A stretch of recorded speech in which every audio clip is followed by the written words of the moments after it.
Com'è possibile che due città della stessa Grecia siano diventate nemiche giurate? Sparta e Atene non sono solo rivali, sono due modi diversi di vivere, governare e vedere il mondo. E questo scontro cambierà tutto. Ma per capirlo dobbiamo tornare indietro e vedere come ci si è arrivati. Tutto questo in un nuovo video su Polis.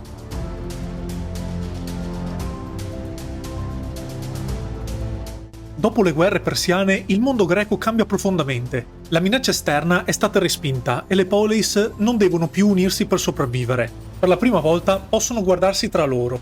E proprio in questo momento emerge una nuova realtà. La Grecia non ha più un solo centro di potere. Adesso ne ha due.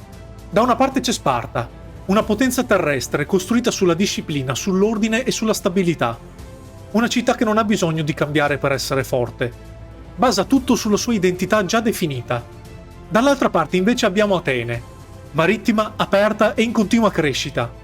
Atene costruisce, commercia e si espande. Non si limita a difendere, vuole diventare centrale nel mondo greco.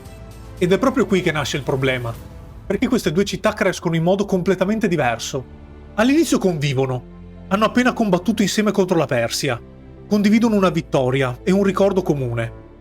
Ma quella collaborazione è fragile, perché sotto la superficie qualcosa si sta già muovendo. Più Atene cresce, più Sparta osserva con diffidenza. Più Sparta resta stabile, più Atene accelera. Non è ancora una guerra, ma non è più nemmeno una vera alleanza. La distanza tra le due città aumenta, non solo a livello militare o politico, ma nel modo stesso di vedere il mondo. Due modelli che iniziano a diventare incompatibili. Due potenze che, senza dirlo apertamente, stanno già entrando in competizione. In sostanza, Sparta e Atene non sono solo diverse, sono l'opposto perfetto. E quando due modelli così diversi crescono in uno spazio così ristretto, lo scontro è inevitabile.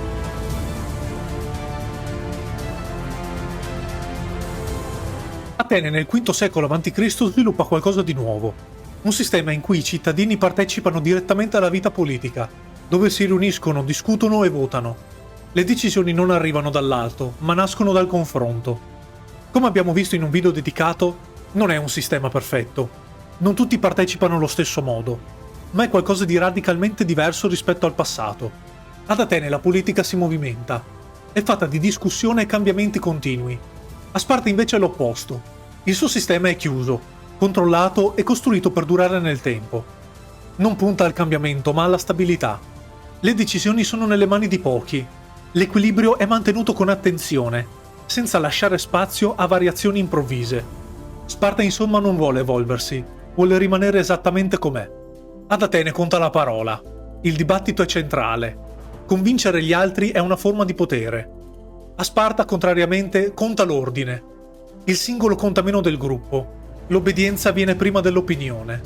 Come vedete, sono due modi completamente diversi di organizzare una società. Per riassumere, si può dire che da una parte c'è una città che cambia continuamente, dall'altra invece abbiamo una città che rifiuta categoricamente il cambiamento. Perché Atene è aperta, accoglie idee, scambi e influenze. Sparta invece è diffidente, protegge il proprio sistema e evita contaminazioni esterne. E più queste differenze diventano evidenti, più il confronto tra le due città si fa inevitabile. Da questo capiamo che non è solo politica, è proprio un modo diverso di pensare la società.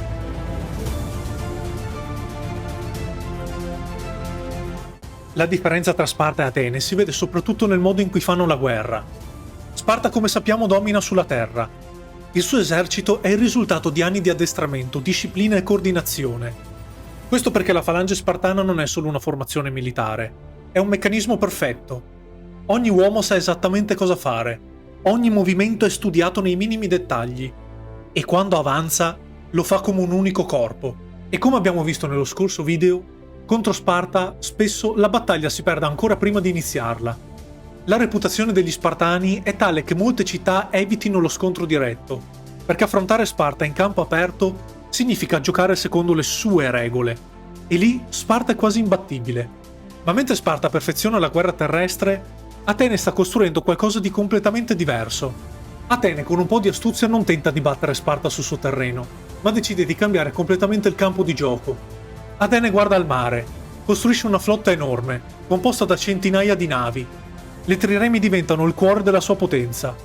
Il controllo del mare significa controllo dei commerci, significa ricchezza, Significa possibilità di muoversi rapidamente, colpire e ritirarsi. Atene non ha bisogno di vincere una battaglia decisiva. Può tranquillamente logorare il nemico, isolarlo e controllarlo. E questo è qualcosa che Sparta non può gestire allo stesso modo. Sparta è straordinaria sulla terra, ma sul mare è meno preparata e meno flessibile. Le sue strategie funzionano in uno spazio preciso. Il mare invece è instabile e imprevedibile. Sono due forze diverse, hanno modi diversi di fare la guerra e soprattutto hanno strategie diverse per diventare potenti.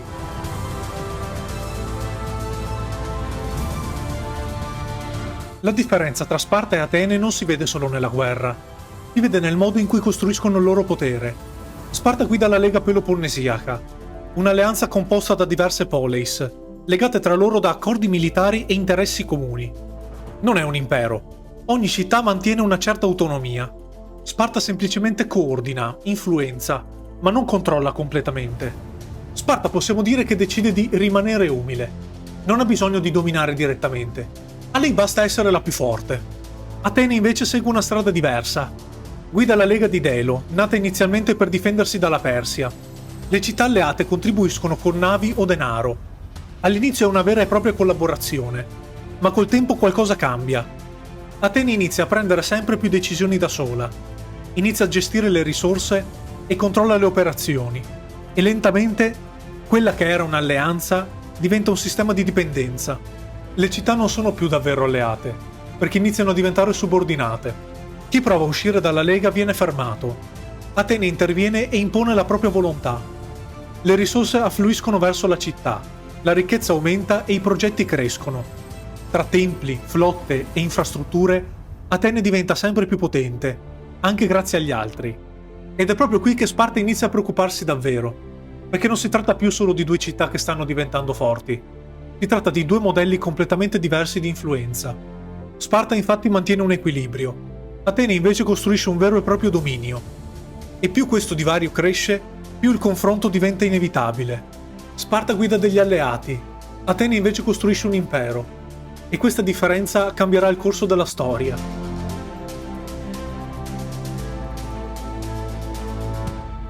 Più Atene cresce, più Sparta osserva. All'inizio è solo una discreta differenza, poi diventa preoccupazione vera e propria.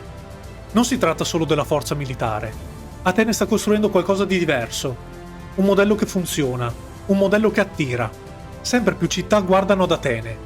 Non solo per protezione, ma per opportunità. E questo cambia gli equilibri, perché il problema non è più quanto è forte Atene, ma è quanto può diventarlo. Sparta al contrario resta stabile, non cresce allo stesso ritmo, non cambia per niente il proprio sistema. E proprio questa stabilità, che è sempre stata un punto di forza, inizia a diventare un limite, perché mentre Atene accelera, Sparta al contrario rimane ferma. E quando uno dei due contendenti cresce, mentre l'altro rimane immobile, l'equilibrio è per forza destinato a rompersi.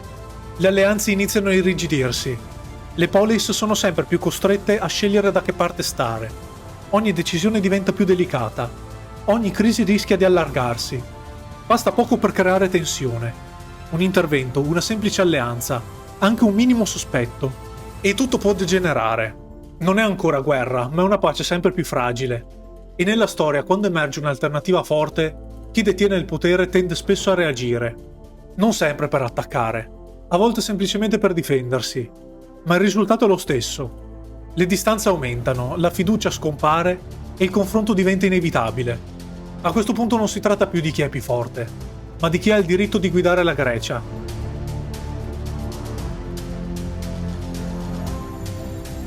A questo punto la distanza tra Sparta e Atene è troppo grande. Non si tratta più di differenze gestibili. Non si tratta più di semplici rivalità. Sono due sistemi opposti, due potenze in crescita e due visioni incompatibili.